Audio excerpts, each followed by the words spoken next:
I'm Dr. Kimberly Manning. And this is Dr. Ashley McMullen. And you're listening to the Human Doctor Podcast, where we explore the human side of medicine, along with teaching, living, learning, and all things in between. Using the power of storytelling, conversation, and connectedness. Hey, we're two dope academic internal medicine doctors, but we ain't your doctors. So if you perceive anything we say here as medical advice, no, it ain't that. Also, the things we say, they only reflect our brilliant Black woman magic mind and not our employers. You could have been anywhere, y'all, but you chose to be here with us, and we appreciate you. Let's go. Yes, welcome back. Another week, another day. Yes, another day. I like your hair. Thank you. I'm sorry. I hear Mahalia saying, why are we talking about her like she's not there? I'm sorry. Mahalia, girl, you look good. Yes. Mahalia. Okay. Mahalia is appreciative. It's actually been a while since we've seen her like out and loud and proud. We've been having her up in box braids for a long time and twists, so feels good. Yeah. Well, it's working for you, girl. I see you. Sorry, Jules does not have the same to offer you right now. She's a little flat today, but I always think of Jules as just classy. Like every time she gonna come correct. Thank you. She receives that compliment. So let's check in and see how we're doing this week. Yeah. How are you doing today on a scale of 1 to 5? 1 to 5. Not 5.5. Following those instructions. I would say probably like I'm gonna say a 4.7. Oh, that's good. Yeah, I'm feeling optimistic this morning, and I think part of it because the sun's out. It's been very kind of rainy and dreary here, and just I realize how much it helps me to be able to like be outside and feel the sun on my face, and so I'm grateful for that this morning. A grateful and optimistic 4.7. Yeah, a little weather change can do wonders. I like that. I am a anticipatory okay. 4.7 also. Okay. I just have some things I need to do. And I'm a procrastinator. Oh, I didn't know that about you. Oh, the sarcasm. Yeah. Yeah, I am a procrastinator, y'all. But I do understand my leadership style, and I recognize that some little amount of duress brings out the best in me. So fortunately, the things I'm procrastinating on are solo tasks. They are not tasks that will, disrupt the lives of other people, which is very important if you're a procrastinator. You can't be procrastinating on things that are going to like mess it up for somebody else. Now, if it's just you and you want to stress yourself out, do what you do. So that's kind of where I am right now. I love it. Yeah. So what's new? What you got to tell me about today? I'm trying to think of like what's on my mind. What is on your mind? This is not a fun topic, but I did do my taxes this weekend.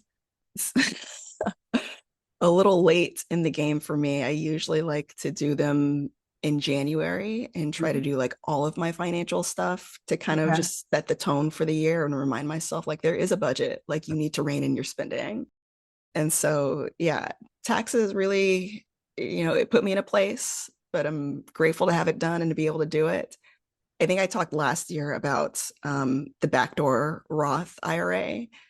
And so this was my first time having to kind of do the tax forms around that. And I found like several YouTube videos like very, very helpful. I've mentioned like the White Coat Investor has a really good summary on this, but even the videos that show specifically how to file it correctly in TurboTax, if that's something that you use, it was actually like easier than I anticipated. Like, I mean, assuming I did it correctly, but so you're doing your own taxes. Yeah.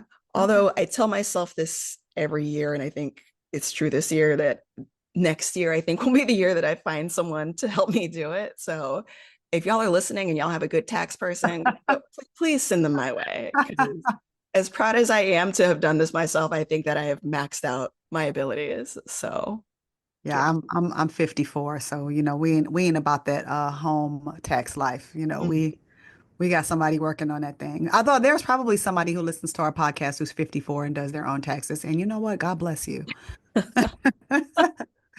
So, hey, y'all, if you hear about somebody, you're in the Bay Area, I guess you don't even have to be in the Bay Area. You could be like Yeah, I somewhere think it far could be away. remote, Yeah, it but can be yeah. remote. But all right, cool, cool. Well, I have a few things on my mind. One of which is the Super Bowl was last night. Hmm.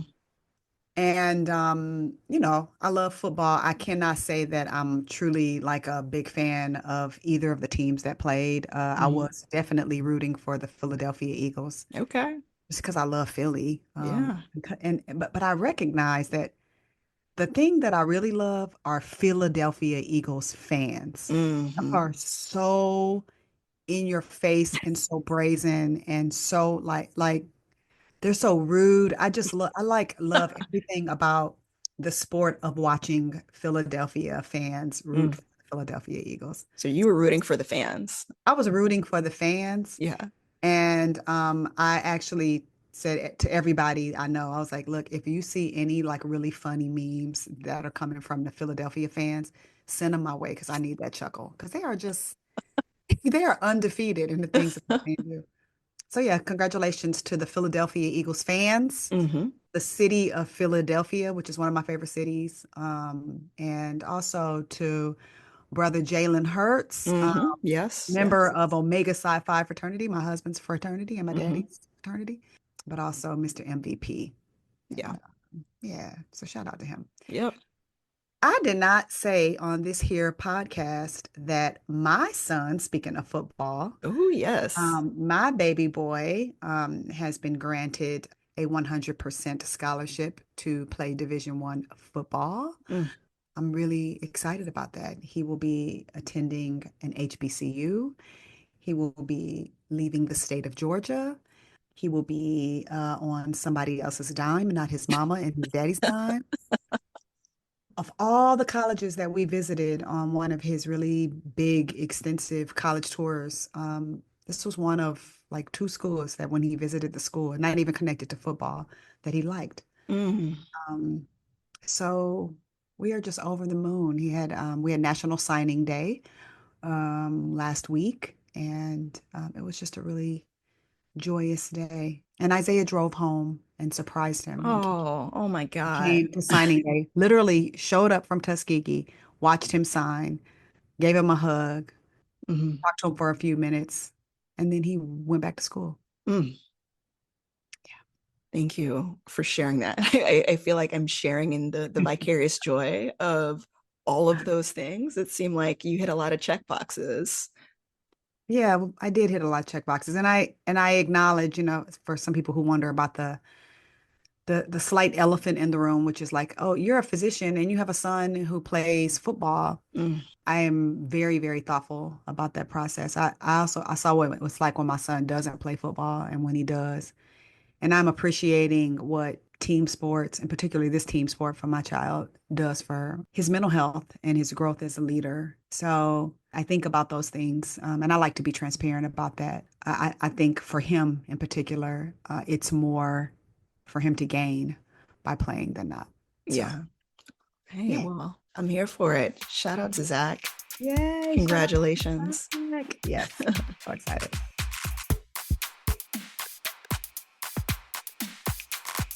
So, kings, queens, and non-binary royalty. Yes, we acknowledge you all on this here podcast, regardless of what anybody else says. Hmm.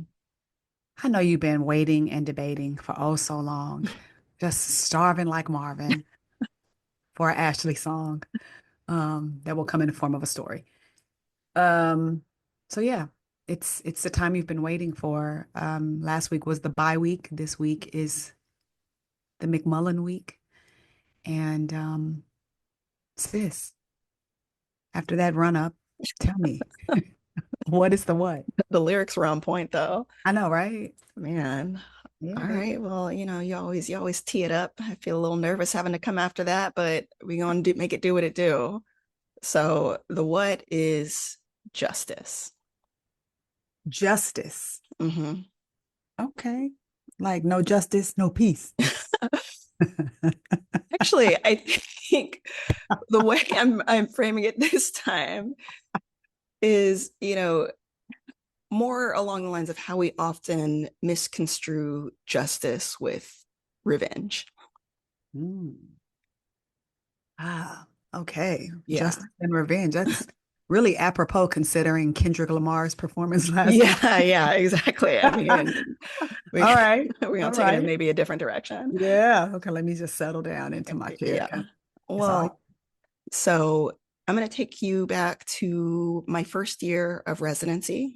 I Okay. was, just bright-eyed, bushy-tailed intern, feeling all the feels in what I would say was probably my hardest rotation of that year for a number of reasons. I was at our university hospital. We had a lot of sick patients. It was, during kind of that transition between fall, winter, the days were dark, the nights were long, and I was feeling a lot of just straight up imposter syndrome, like all the Mm, time. mm, And, this was kind of early in the rotation. I was still trying to get my feet up under me. And, what was unique about our system at that time, this is not the case anymore, but we had what's called an open ICU. And so what that meant is, even for trainees who were on like kind of a hospital wards like rotation, you also were responsible for patients who were in the ICU with medical needs.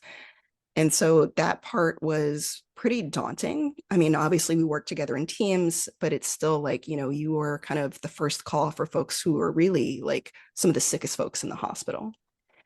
And I had one of these patients. He was a gentleman who had a lot going on, but one of the core things that I will never forget is that he had right-sided heart failure as a result of disseminated tuberculosis. mm. So incredibly rare. I'm trying to Wow. remember back. I think it was a form of TB pericarditis that had caused the heart failure. And so, you know, with that type of heart failure, the hemodynamics become very tenuous and very kind of difficult to manage without a lot of like careful titration of medications and a lot of, good specialist collaboration. And so, as an intern, I'm just, just trying to make sure that I understand the physiology, let alone putting in the right orders. And so I was on the phone with a cardiology service like every day, trying to make sure that, we were taking care of this person. And thankfully, and this person had been in the hospital for a very long time. And, by the time that I kind of took over that team and, that patient's care, um, he had, thankfully kind of stabilized from some of the other medical conditions that he came in with. And really the core of our discussions every morning were around heart failure management. Okay. And so, it came up one day during rounds, kind of towards the end where the attending kind of makes a comment where it's just like, you know what, maybe we should talk to the cardiology team about them taking the patient onto their service. Like, why don't you reach out to them and ask them about that? And I was just like, okay. I'm the intern, you just kind of follow orders. I Yeah. knew kind of in my heart that just like I'm not sure they're going to want to do that. But I'll ask because that's what you're telling me to do. And so I paged the cardiology service that morning, and there was a fellow who was, kind of in charge of managing this patient's care, or at least kind of our main point of contact. Um, and she was someone that I kind of like known peripherally, like through kind of word of mouth, but she was kind of notorious for being a little difficult, if you will. Yeah. So I was kind of treading a little bit on thin ice already.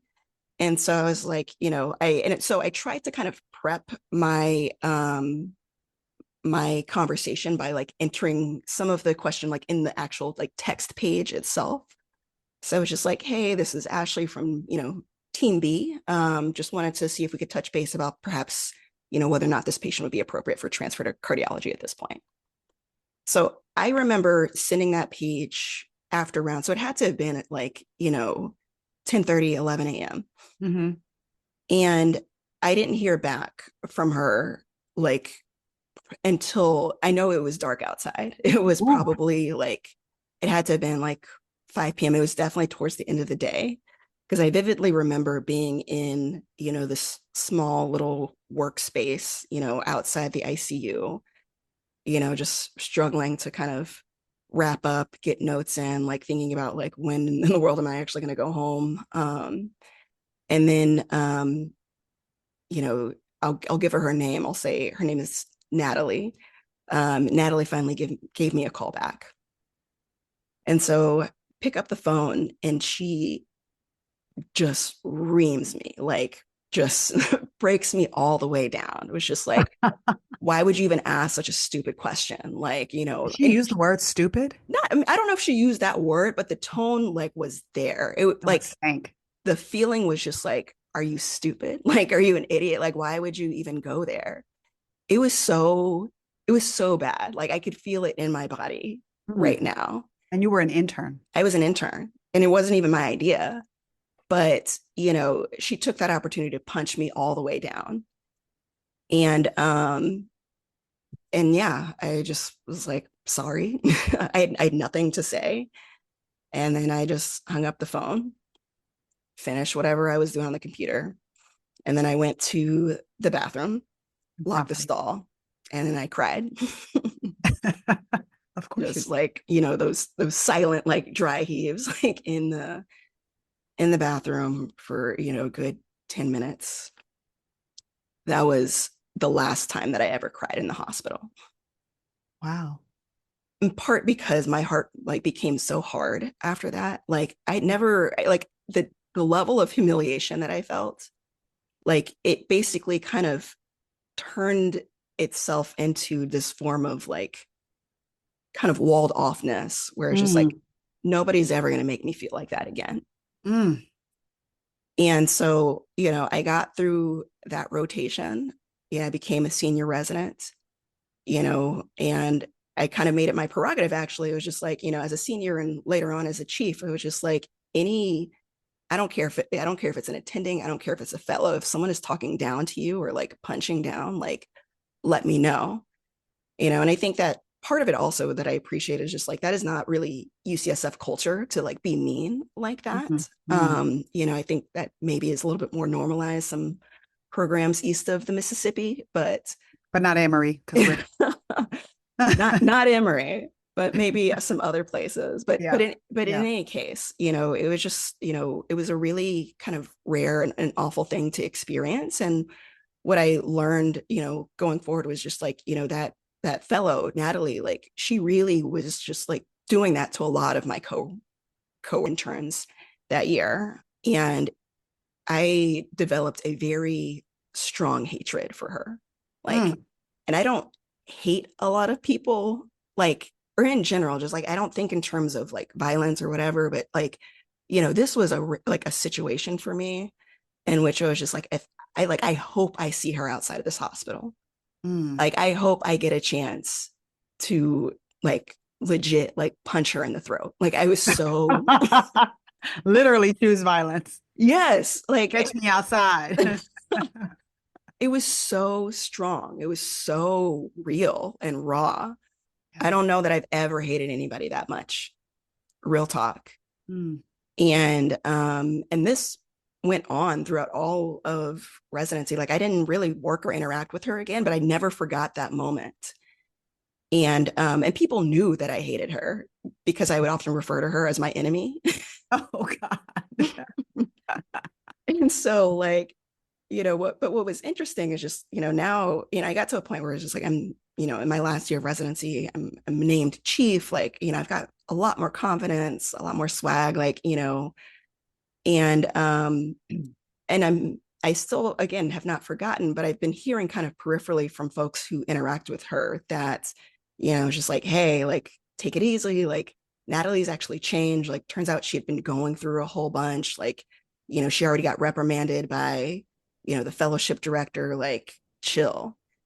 And I was not hearing any of it. I was just like, I do not care. In fact, I'm glad. I'm glad she's already suffering because I'm gonna make it worse next time I see her. Yeah. So I got my chance. Oh, wow. Trying to remember, there was this kind of dinner party that I got invited to with one of the cardiology attendings that I was really cool with, and like, a couple of other friends who were coming, and I was excited about it. And one of my friends hit me up and was just like, "Hey, just so you know, Natalie's going to be there." And I was just like, "Bet." She was just like, He was like, H-Town.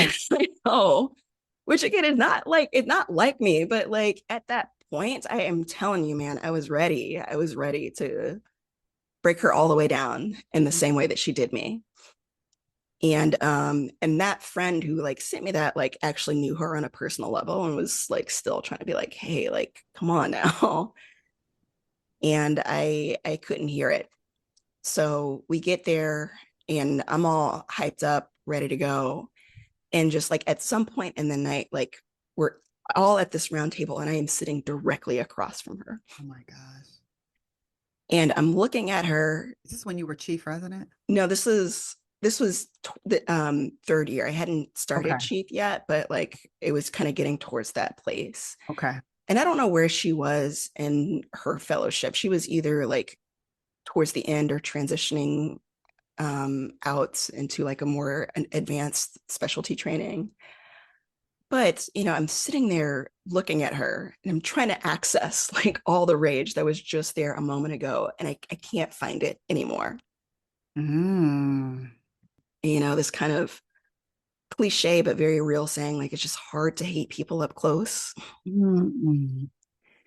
And along Mm. with it, the kind of realization of just like how you justify your hatred, how you justify your desire to inflict pain on people. But what you have to acknowledge is like that's actually not justice. That's revenge. That's what I wanted. But suddenly in looking at her and realizing like what that was actually gonna mean in that moment, I chose to walk away. And sometimes I still look back and I'm just like, damn, I should have said something. But honestly, like in that moment, there was like I didn't feel like there was anything I needed to say or do. Mm. I tell that story for a couple of reasons, and particularly I tell it to myself again, like every once in a while when I feel justified in how I judge people, that everybody who is hurting someone right now is probably has convinced themselves that it's for a just reason. Mm. Mm. And when you consider that on kind of a macro level in our society, you don't have to have a medical degree to understand like perhaps that's why we're in certain situations that we're in right now. Yeah. And again, it's just like I don't forget that. I still get angry when I talk about it, but I also recognize like there's a good chance that a lot of I mean, and I know some of what happened to her, but I know also that part of the behavior that she was inflicting on me was behavior that she had experienced Mm-hmm. when she was a trainee Mm. or a younger trainee. I don't really attend on the inpatient wards as much anymore, but even for the R3s that I'm close with that are going on to fellowship, I was just like, you're going to have bad days. You're going to be impatient. But the thing that you have to promise me that you won't do is punch down Mm. because you Mm. don't know what type of damage you can inflict when you fail to recognize the power that you do have, even though you can feel powerless sometimes in those positions. And Mm. then also like these sayings that we don't forget, which is, treat people how you want to be treated, not necessarily how you were treated. Mm. Not always easy. Yeah. Can I like nerd out for 1 second and ask a question? If You you're going to ask me said, about TB pericarditis, I don't have much no, for I'm definitely not going to ask you about that. No. I will might ask open evidence about it, but Mhm. okay, so you said you tell your future your trainees that are fellows to punch down, Not to punch down. not to punch down. Okay, I thought you said to punch down. No, no, no, no, no. Yeah. Okay, got it. Sound on that. Yeah. Not to punch down. Should they punch anywhere? Mm, that's a good follow-up question. No, Okay. I don't think so. It's not a trick question. I mean, I Yeah. guess it depends on how one defines the punch, I guess, you know? Yeah. I guess when I think about punching down, part of it is just like it's almost like you don't know your own strength. What might feel like, just something that's easy for someone else to kind of brush off in a normal situation, a medical student or an intern like might feel that impact a lot harder. Yeah. Yeah. That's a word. That's a word. I think we've said this here before, that angry is just sad's bodyguard. Mm, Um, and I think anytime somebody is mean to you, I think remembering that quote is a good place to decide how to respond. I think so there's two quotes I like about anger. One is anger is sad's bodyguard, but the other one is um, being angry is like you drinking poison and expecting somebody else to die. mhm, The person that's dying from the poison is you. Um, and I think every time I think about that, when I'm really mad at somebody, mhm, I think about those. But your well-being matters. And a lot of the responses, the empathic responses and playbooks that we give to people to respond to angry people, which is, the typical playbook is, well, clearly they're hurting. mhm, Figure out mhm. what's wrong. Talk to them, see Yeah. what's wrong. I mean, there might be a point where the thing that you do is just get away from them Yeah. to protect yourself. And some people actually don't know how to treat you kind. Like even if they are hurting, they're in a space where things are like they're in so much turmoil that they don't even have it in them to treat you with kindness. And as you are trying to treat other people with kindness, you cannot leave yourself out of that equation. Mhm, So I have redefined relationships sometimes with people because they just didn't know how to treat me kindly or respectfully. It's good that you didn't, come for her at that dinner, because without question, the person that it would have made look bad as you. mhm, Um, and then that would have just created pain for you, and that wouldn't have done anything that you wanted to do. And I actually like that I don't know much about Natalie other than like, that sounds like a name, assigned to someone female, but I don't know much else. mhm. But I imagine that, Natalie had probably had her own set of experiences. Um, and I'm sorry for her experiences, but it does not permit you to repeatedly mistreat me and have me Mhm. suck it up. It doesn't, Exactly.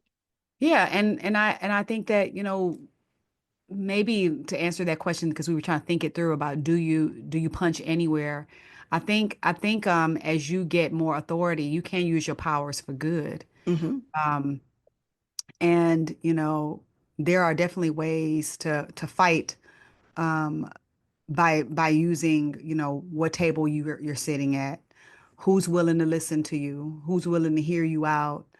Um, and also if you're just a good communicator, just how to, be surgical with what you're saying and let it be known that that's not okay. mhm, Um, yeah, that's rough. I especially want to stick a pin in the part you said about how sometimes seemingly insignificant things that we do to people, um, you might think that it was just you having a bad day, yep, but it's the kind of thing that could have caused you to perform poorly in residency and then get put out of residency altogether. yeah, Just one little sort of string that someone grabs onto that unravels the whole thing of who you are. yeah, Yeah. absolutely. And I think, my attending at that point was actually a lifeline for me. Mm. Because, later on I could go to her and talk about that interaction. And she used her power to, bring it up with the fellowship director as well. Mm. So yeah. Yeah. That's that's not okay. And I Mhm, think it's really salient with the times that we're in right now because, instilling fear in people and like a place where they just give up and surrender and just feel like, well, I can't do anything about this. So I'm just going, put my head down and keep going. mhm, Um, there's some people who are like really, really counting on you to do that, you know? Yeah. Did you see Wicked? Yeah. You did. Hmm. So no matter what version of The Wiz, The Wizard of Oz you watch, I'm always struck by the smallness of the Wizard of Oz or the Wiz. Hmm. Just like this ordinary kind of insecure dude who comes walking out and who's like, oh, I try to seem big and bad, to scare people and then Yeah. to control people. Mm. But really on the inside, and I like to refer to both versions. We in Black History Month, so I got to refer to the Wiz. Yes. But for those who remember the Wiz, when Richard Pryor came walking out as the Wiz, or Jeff Goldblum if you saw Wicked, um, just so small and Hmm. so like not awesome, yet wielding all this power Hmm. to make people cower and to get in line and to, not spread their wings and fly. Yeah. And it's just people that are counting on you to do that. What they don't know, though, is that the person that they are making it the hardest for to fly is themselves, Yep. which it sucks. Sucks. Yeah. Which sucks. It's a sucky existence, right? Yeah. Um, Absolutely. yeah. So be nice or leave. If you heard nothing else during this Mm. podcast. Yes, I have that as a sign in my office. I literally am looking at it. It says, be nice or leave. Now, the big sister in me would like to know, where is Natalie? Yeah. Because I'm gonna be out there for the American Thoracic Society meeting. And I mean, I am from Inglewood. I could roll up. Yeah, I know, right? Well, You know. maybe we should choose violence. Just scrap this whole episode. Let's I yeah. mean, you know what? I Yeah. mean, Kendrick No. Lamar, he from not too far away from where I'm from. So, We'll sometimes talk you have to pop offline. out. Yeah. No, Natalie, or of course that's not your real name, but if by some random stroke of, coincidence you happen to be listening to this, I forgive you. I haven't forgotten it. But I hope that whatever hurt or sadness that dwelt in you during that time that made you behave in such a way, I hope that you were healed from it. And yeah, I'm glad I didn't punch you in the face. Natalie, I'm glad that her big sister was not nearby because this would not have ended well for you. Yeah, I'm glad I wasn't your senior resident. I know, right? Shoot, that would have been quite the Ah, scene. yeah, but we're such empathic doctors that, we wouldn't have done nothing to Natalie. Wink, wink. Yeah, exactly. Sis, I am glad that you told that story. It gave me a lot to think about. So thank you. Thank you for listening. Well, get out into this day. Enjoy the sunshine that you now have in the Bay Area. Hmm. And I will look forward to talking to you next week. As will I. All right. All right, sis. Love you. Love you too. That wraps up this week's episode of the Human Doctor Podcast. Special thanks to our favorite brother gastroenterologist, Dr. Chuma Obiname, for the beats. Shout out to the Dr. Ashley McMullen for editing and production. Mad love to our podcast family at The Nocturnist and the Clinical Problem Solvers, our Med Twitter fam. And especially shout out to all of you, our listeners. Until next week, remember, we see you and you are enough. Holla!